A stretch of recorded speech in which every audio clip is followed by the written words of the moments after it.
The moment my wife leaned across our kitchen table, her eyes glinting with mischief, and whispered, "I'm going on a date tonight, Mark. Try not to be jealous," my world tilted.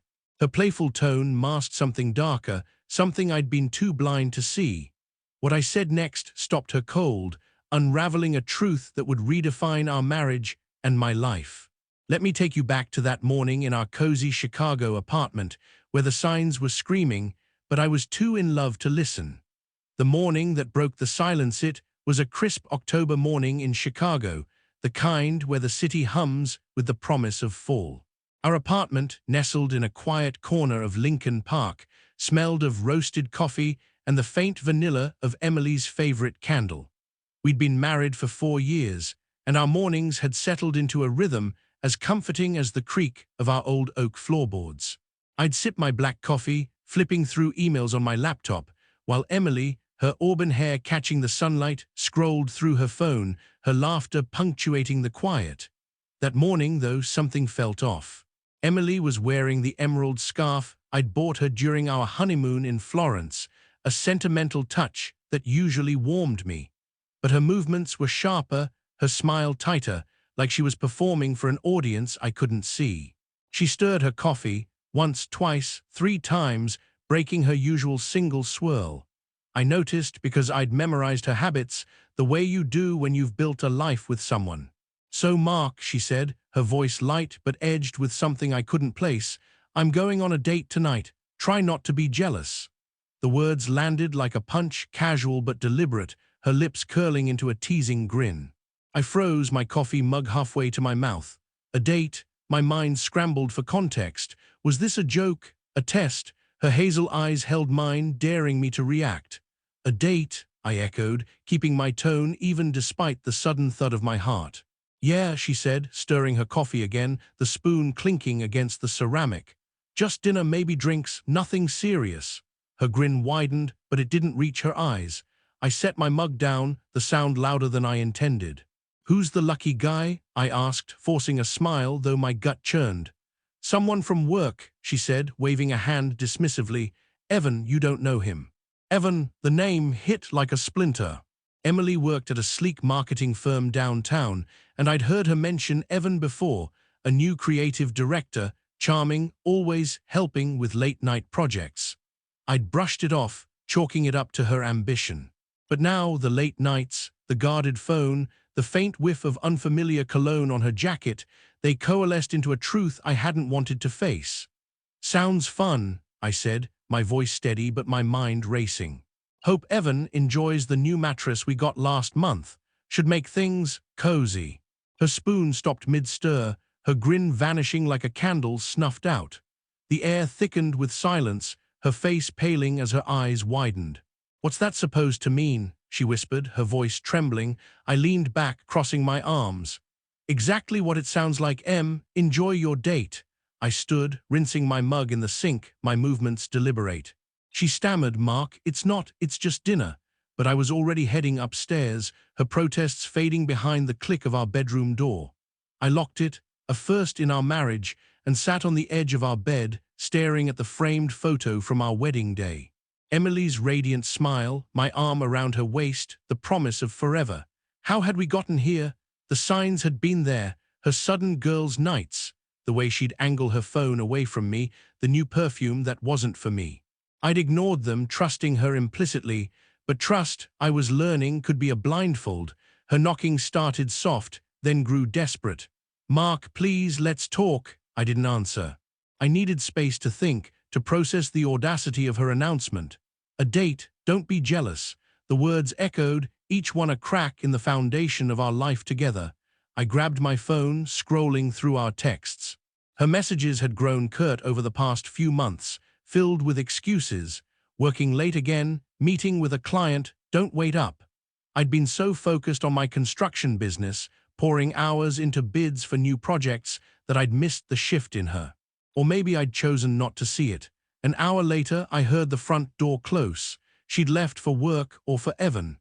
I dressed, grabbed my keys, and headed to the site, determined to treat it like any other day. But it wasn't. It was the day I started waking up. The unraveling truth the next few days were a surreal blur. Emily acted like nothing had happened, chatting about her day, suggesting we try a new Thai place on Saturday. But her normalcy felt like a performance, each smile a carefully rehearsed line. I noticed things I'd overlooked before, the way she'd tuck her phone under her pillow at night, the new earrings she wore that I hadn't bought, the faint scent of cedarwood cologne lingering on her coat. On Thursday, I found the first concrete clue. Emily had left her leather-bound planner on the kitchen island, a rare oversight. I hesitated, then flipped it open. Tucked between the pages was a cocktail napkin from the Violet Hour, a swanky bar we'd never visited together. Scrawled in sharp, unfamiliar handwriting was, "Same place, 8 p.m., don't be late." A smudge of coral lipstick marked THE Chinese letter. System. The edge, a stark contrast to the softer shade she usually wore. My stomach twisted. I snapped a photo of the napkin and slipped it back into the planner, my hands steady despite the storm in my chest. That night, Emily announced she was meeting colleagues at the Violet Hour. She wore a black dress that hugged her curves, her makeup meticulous, her perfume sharp and new. I said nothing, just watched her leave, the door clicking shut like a gavel. I waited 20 minutes, then drove to the bar. The Violet Hour was dimly lit, all velvet and candlelight, the kind of place that screamed secrets.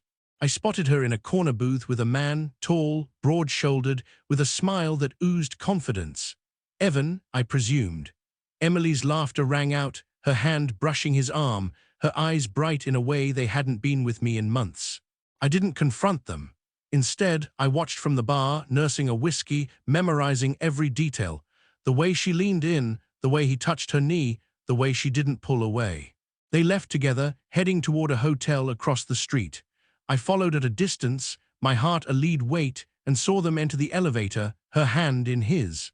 The doors closed on the 5th floor. Back home, I printed the napkin photo and a screenshot of her calendar, marked personal, 8 p.m. for that night.